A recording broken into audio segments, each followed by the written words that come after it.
Hello everyone, I'm Chetan from ABES Engineering College Ghaziabad, and I welcome you all to this new video lecture series. I am going to take the unit number 1 of the subject Fundamentals of Mechanical Engineering. So let's get started. First of all, let me introduce to all of you with the subject. The name of the subject is Fundamentals of Mechanical Engineering, and the subject code is BME 101 or BME 201 as per the semester which is being run. So the unit number 1 of this subject belongs to engineering mechanics part. Yes, there are various topics in this unit. So the first part of the unit is going to cover up the different types of forces and different types of force systems, its classification, principle of transmissibility, as well as Varignon's theorem. We are going to discuss what are the different types of forces, what are the applications of different types of forces, and apart from this, we will also discuss what are the different methodologies which we are generally going to adapt for finding the resultants of different types of force systems. So basically, we will discuss two types of force systems, concurrent and non-concurrent coplanar force system.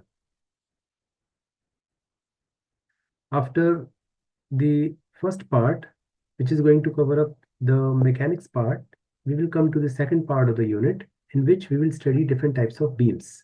Yeah. What are the types of beams? What are the loads which are generally used on different types of beams? It may be UDL, it may be UPL, means uniformly distributed load. It may be uniformly varying load, or it could be a point load also. There is also one more type of load, which is actually not a force, it is a moment called point moment or concentrated moment. So what are the effects of these different types of forces or moment on various types of beams? We will discuss in this topic especially. Apart from this, we are also going to find out the support reactions of different types of beams. The left-hand side or right-hand side or anywhere, there may be some two or more than two or one support. What is the reaction of different external forces which are acting on the beam because of those different types of supports? We will calculate the magnitude as well as direction of these forces in this segment of the unit. The second, you can say the third segment of the unit belong to the introduction of strength of material part of mechanical engineering. In this segment, we will discuss from very fundamental levels of stress and strain. We will discuss what is stress, what is the significance of stress, and apart from this, we will also discuss Hooke's law, which relates stress and strain. The relationship between stress and strain will be discussed in detail in this part of the segment. We will also discuss what is Poisson's ratio, what is lateral strain, and what is longitudinal strain. And we already know that the magnitude of stress, the ratio of stress and strain is called modulus of elasticity. So there are basically different types of modulus of elasticities, like Young's modulus, bulk modulus, or modulus of rigidity. So what is the interrelation between these different types of modulus of elasticities? That part will be discussed in this segment.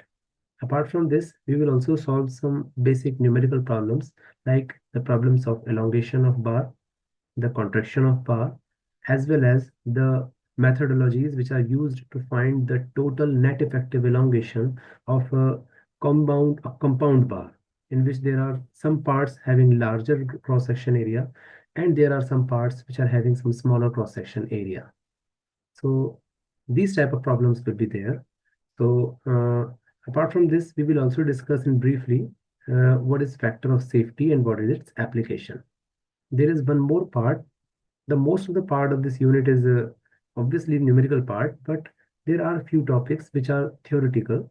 And one of them, which is one of the most important one in theory point of view, that is the stress strain diagram.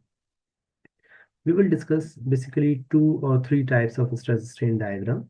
First one is the stress strain diagram for mild steel, which is basically a low carbon steel. After that, we will discuss the stress strain diagram of some other ductile materials like copper, aluminum, nickel, or any other alloy. So what is the difference between the stress strain diagram for mild steel as well as and the other ductile materials? That part will be discussed in detail. So in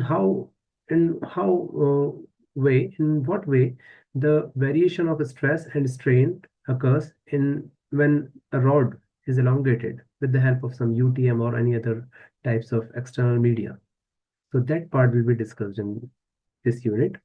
And the most you can say the elongated part or the lengthiest part of this unit is the first part, which I discussed earlier.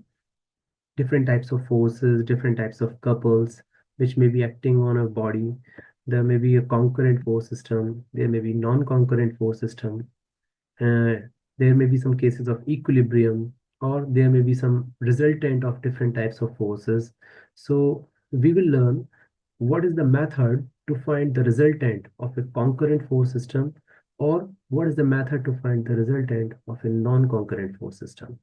So there are different methodologies which are used to find the resultants. That part will be discussed here in detail.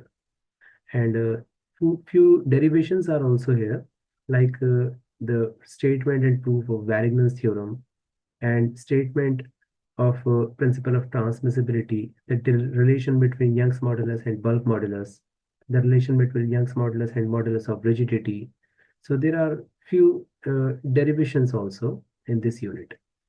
So we can say, we can summarize here that the whole unit is mostly numerical, but there are a few parts which may be purely theoretical, like classifications, definitions, derivations, especially.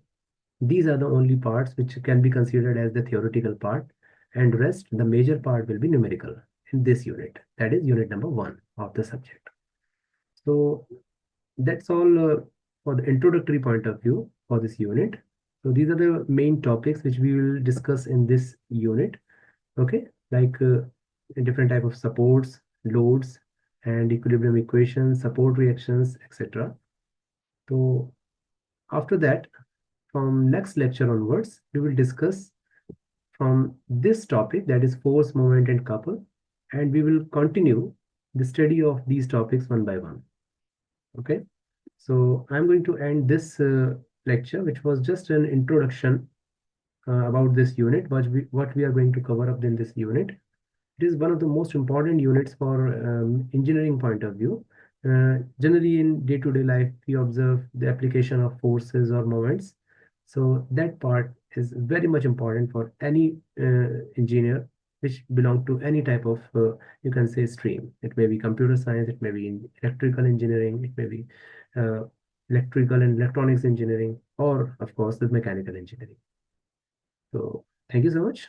Let's uh, let's come to the next lecture, and we will discuss from this topic, that is force, moment, and couple, the next lecture onwards. So thank you so much for joining.